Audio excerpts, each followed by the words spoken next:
Yo, what the actual F was that, WWE? No, seriously, Froxers, I've sat through 2 hours or whatever that was, and I think I lost my brain cells. My grandma could book a more exciting show, and she thinks a suplex is a type of a desert. Yes. She actually thinks like that. Okay, Brad. Let me be real with you guys for a second. You know, Froxers, I've been watching WWE since I was like, 8 years old. I've seen the good, the bad, and what they were thinking, Raz. But tonight's Raw wasn't just bad. This was a whole new level of pathetic. This was the go-home show before Crown Jewel, more like the go the hell away show. I wouldn't wish this episode on my worst enemy. You know what I'm saying, guys? And the crazy part, the absolutely nonsense of it all, we've got Triple Fraud over here booking like he's playing WWE 2K25 on a beginner mode with his eyes closed. I mean, he booked Roman Reigns in another forced match with that Oracle sidekick, Big Bronson Reed. I mean, what the heck, man? Like, on top of that, the Usos having a personality crisis, the women's matches with a less hit than a Minnesota Winter. It's garbage, man. It's absolutely trash. Okay, wait. But you know what? I suffered through this torture so you don't have to. And honestly, Froxers, ranting about this train wreck is probably more entertaining than the actual show. So if you want to laugh instead of cry, stick around because we're gonna break down every single piece of this dumpster fire and I'm not holding back. Alright, Froxers, let's talk about this garbage show. Alright, Froxers, so the show kicks off.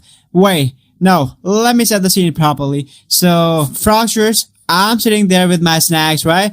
I'm kind of actually excited. You know, as you know, it's the go home show before Crown Jewel. So this should be the episode that makes me actually want to pay for Crown Jewel, right?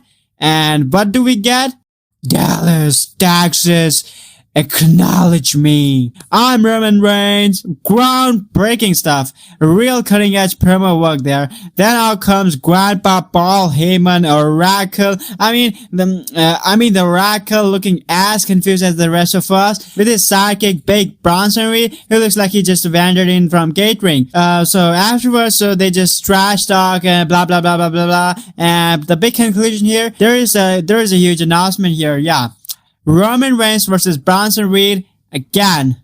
Seriously? Come on, dude. We just saw this match in Trash in Paris and now it's an Australian street fight? What does that even mean? You're gonna throw shrimp on the barbie at each other, fight over veg meat? This is what the passes for creative these days? I mean, what the heck, man? And can we talk about how Triple Fraud is booking Roman Reigns, our top guy, the head of the table, the real OTC, the tribal chief? You know, he's being treated like he's just another guy on the roster. Where's the special attraction? Where's the final boss energy? You know what, Froxers? This is like using a Ferrari to go grocery shopping. It makes just no sense. And where the hell is Braun Breaker? That dude's been looking like a star. He's got actual momentum. He's got some actual momentum. And we got Bronson Reed again. I like the big guy, but this is just, it's lazy, man. It's pathetic booking. So this segment ends with them brawling. Shocker to hype their forced match that nobody asked for. So the whole thing felt like a watching paint dry, but less exciting. So yeah, that was your trash opener. And I gotta say, man, I am disappointed from this opener. At least I expect better from Roman Reigns or Paul Heyman, but this was a trash opening segment. So let's just move on. Alright, Froxers. So next up we had Becky Lynch versus Maxine Dupree.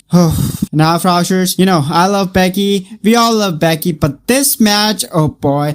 This was a certified snooze fest. Like, NBN should sponsor this match. Levels are boring. I'm not even gonna waste your time breaking this down. It was basically Becky carrying someone who's, well, let's just say she's still learning on main event television. On the go-home show before a PPV called Crown Jewel. This should be prime time, not development hour, man. Then we got another women's match, Roxanne Perez versus somebody. Honestly, I barely paid attention because at this point, I was checking my phone to see if anything interesting happening in the world. Apparently, Roxanne Perez got the win. Props to her friend Raquel Rodriguez. But I mean, is Triple H confused? Is this a Raw or a Devolution Anniversary show? Not that I'm against women's matches, but where's the storyline? Where's the reason to care? This is just throwing random matches together and hoping we didn't notice that there's no actual creative direction. So yeah, that's what it is, so let's just move on. Okay, Froxers, finally something with some actual energy. So CM Punk comes out and you can say what you want about the guy, but he knows how to work on mic. He's talking about his wife AJ Lee, how he's been on vacation after beating Seth Rollins and Becky Lynch at WrestlePalooza. Standard CM Punk stuff, but it was engaging. Then out comes LA Knight, yeah! And honestly, this was probably the most entertaining part of the night. So LA Knight is doing his thing, talking about how he's the next in line for the championship shot, and the crowd's eating up like crazy, and as they should, you know. But then Jay, the main eventer, pathetic Uso comes out. Now look, Froxers, I like Jay. I really do. But on mic, let's be real, he makes a big potato look animated. He's mumbling about his never getting his championship rematch, and I don't know, something about yada yada yada, as I said earlier. So afterward, the whole thing ends up with them attacking each other, because of course it does. And then we get a tag team match made for the main event. But you know what, Froxers? This segment actually had some fire. It had personality. It made me care about what was happening. Why can't the whole show be like this? Next up, we got Io Sky versus Kairi Sane. Now, this was actually pretty decent. As you know, Froxers, these two can go in the ring and you can feel the history between them. But can we talk about the moment where Kairi Sane throws Io Sky into the apron and her head just smacks against the apron? Ouch! That looked brutal. Like, should that really be on TV levels of brutal? You know what I'm saying? I actually felt that through the screen. So afterward, Kairi Sane gets the win here after some help from her friend Asuka, because we can't have a clean finish apparently. But this was probably the best wrestling of the night so far. But then we get to the backstage segments, and honestly, this is where things get interesting. First up, Seth Rollins and Paul Heyman. So backstage, Seth Rollins looks lost, confused, and he asks Paul Heyman the big question, what happens if I lose?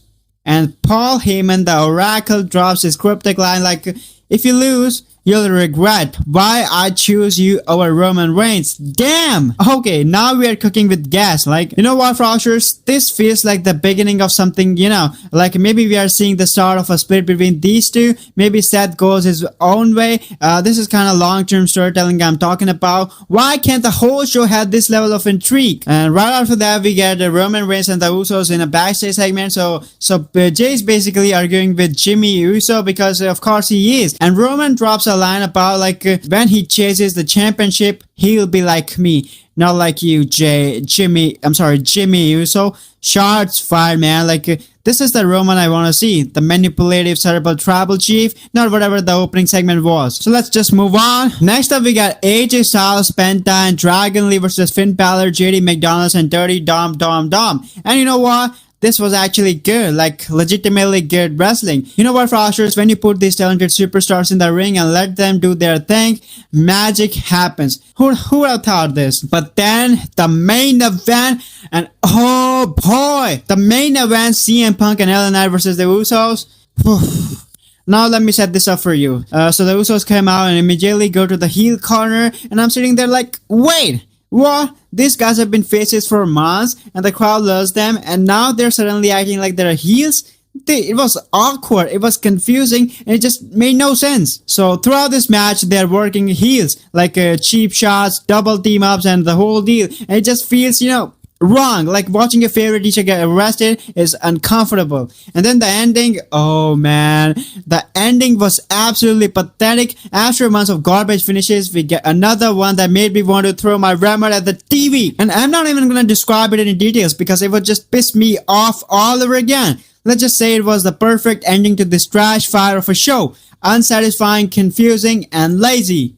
Okay, so time to rate this show. So how do we rate this garbage? On a scale 1 to 10, with 1 being literally unwatchable and 10 being Stone Cold Steve Austin in his prime. So I'm giving WWE Monday Night FROX 2.5 out of 10, and that's being generous, because of course Punk and Night segment, that the backstage stuff, and the backstage stuff was pretty much good. So this show was, to put it simply, pathetic. For a go-home show before a PPV, it did the exact opposite of making me excited for Crown Jewel. It made me want to skip it entirely. The booking was lazy, the matches were mostly forgettable, and the main event was a confusing mess. But you know what makes me feel better? Ranting about it with you guys. So if you enjoyed this absolute unhinged breakdown of a train wreck, do me a favor and hit that subscribe button. Hit that subscribe button. Seriously, Froxers, it's free. It takes half a second and it tells YouTube, hey, I want to hear more about this crazy person rant about wrestling. Plus, if we get enough subscribers, maybe I can afford therapy after watching episodes like this. Anyway, Froxers, I'm out. So you guys stay safe and don't watch Raw without proper emotional preparation. And I'll catch you guys in the next one. Till next time, stay awesome. Have a good day. Bye.